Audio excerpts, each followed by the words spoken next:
to the court with Arcidiacono. 3 seconds at midcourt. Jenkins gives it to Jenkins for the championship. This moment, along with many other infamous sports moments, makes sports in the United States what they are. Fans will pay absurd amounts of money to come and see these games, even if they need binoculars to recognize their favorite player.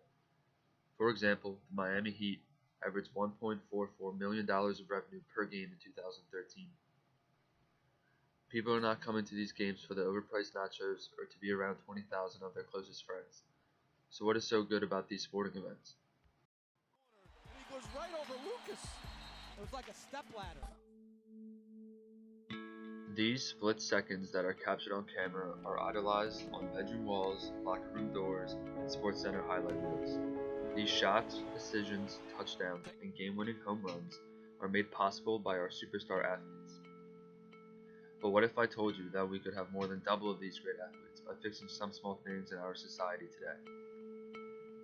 For any athlete to progressively advance through the levels of their sport, they need to get through an obstacle course of barriers and squeeze through the cracks of a wall that society has put between them and their dreams.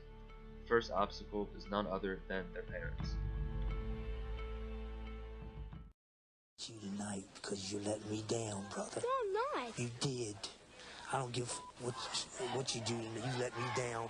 I don't care if you're going to play 100%. I'll get you, buddy. Organized youth sports are highly popular for youth and their families, with approximately 45 million children and adolescent participants in the United States. 75% of American families with school-aged children have at least one child participating in organized sports. Youth sports can help a young person learn important life lessons like how to work hard, persevere, be a team player, set goals, and follow rules. Unfortunately, these lessons get disregarded by parents who live vicariously through their children. Parental misconduct at youth sporting events has raised from 5% to 15% in the past 5 years. In a survey done by Sports Illustrated Kids, 74% of people have seen out-of-control adults at a youth game. The pressure put on younger athletes can be a two-sided coin. Some athletes thrive on the pressure, and some lose interest in the game altogether. Each year, approximately 35% of young athletes quit participation in their sport. Sports attrition rates are the highest during the transitional years of adolescence, when outside influence have the most impact. By the time children are 15 years of age, 70% to 80% are no longer engaged in their sport. HBO Sports recently created a documentary that followed 4 families who pushed their children too hard in sports or lived through them. Every parent wants their kid to be a superstar. Get the kid to buy into your dream. With his talent and what he has, he can be as successful as he wants to be. To get recruited by a D1 school, the scholarship is the goal. The covenant that I'm making with God is that you be #1 in the world in tennis. Pull your head out of your ass, dude. Seriously. Can you be any stupider? How dumb! If you embarrass me that again in front of all these people, I'm gonna smack you in your mouth. I want to be rewarded somehow, some way. What if I didn't do everything I could to help them realize their dreams? I just see so much more in you, man. That's all. You know, man, I see more. Dr. Henry Goetz, the chief of sports medicine at the Medical College of Ohio in Toledo, was asked about the parents' impact on children in their sports. He said, "Parents and coaches who push too hard too young, particularly when they emphasize winning above all else, can easily wipe out a child's motivation to play. They may be preventing the next Michael Jordan from coming to be. They can take the heart out of a kid."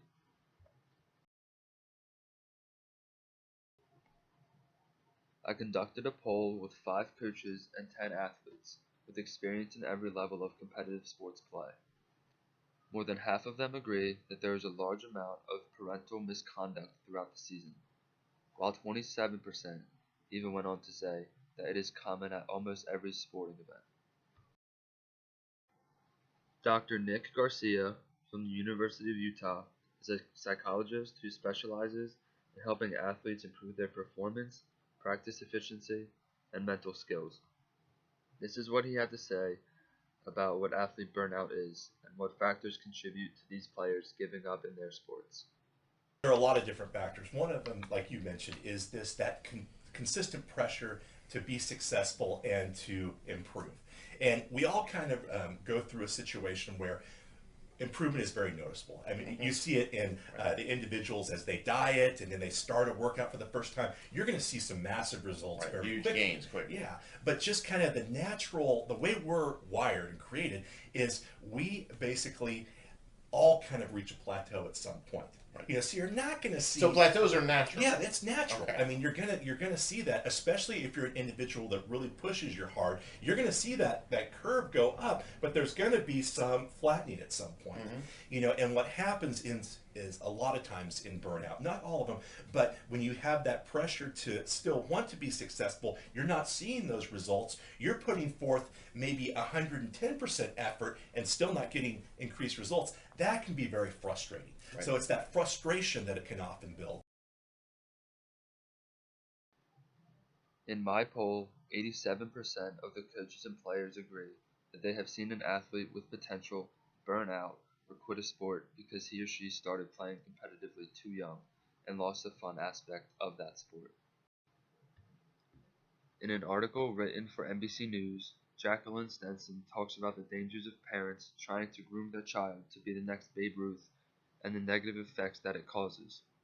She talks about how the pressure by parents on their children to be the best causes young kids, sometimes as young as 9 or 10, to burn out on their sport. Parents think that intensified training, starting at a young age, will make the child one of the next greats. They begin by putting them on travel teams all year round, along with their school or township team. This leaves them with little or no free time to pursue other interests growing up, which eventually will make them want to drop their sport.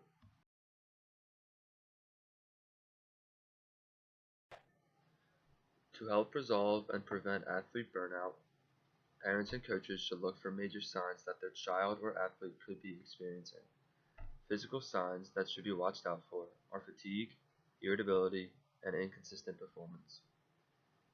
A parent's goal for their children in sports should be to watch their child enjoy themselves while learning important life lessons, especially when they are at young ages. If we took a step back from our young athletes and let them decide on their own what they want to do, the athlete will eventually be motivated by themselves to work hard in whatever sport or activity they choose. By putting the child's best interest first, we could eventually have more athletes that stick with the sport their whole lives and maybe one day perfect it. And what sports fan wouldn't want to see more of that?